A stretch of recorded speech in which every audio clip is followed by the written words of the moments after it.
I'm Delia Owens, and this is Where the Crawdads Sing. When I was a young girl growing up in South Georgia, my mother would always encourage my girlfriends and I, whether we were exploring on foot or riding our horses, to go as deep in the oak forest as we could go. She wanted me to experience real nature, and she would say, go way out yonder where the crawdads sing. I don't think my mother really realized how seriously I would take her advice until she saw me boarding an airplane for Africa with a one-way ticket. I spent 23 years in Africa studying lions and elephants, and I lived a life of isolation and being alone, and it made me realize how that changes a person.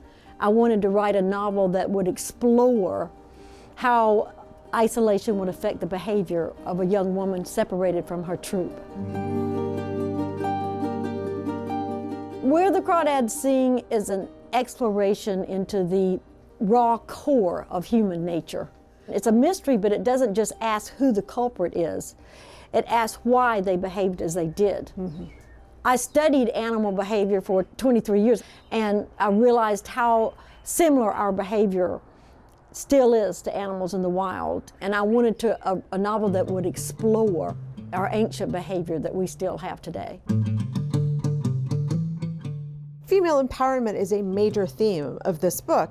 I was fascinated how you built the ties between the natural world and our societal norms, especially using the mating rituals of insects. Can you talk a little bit more about that? The strength of females and what we can all do more than we think we can, is a big part of this story. We as mammals have a genetic propensity to live in strong female groups. Every single primate on Earth, except for two, live in female groups. The males come and go for mating. I was very fascinated that when I was studying the wildlife in Africa. At the same time I was studying them, I was alone. I didn't have that group. I would watch those females, interacting, playing with each other's cubs, like a kindergarten and all the cubs playing together and the different mothers there, or sleeping around, with their paws draped over each other's backs.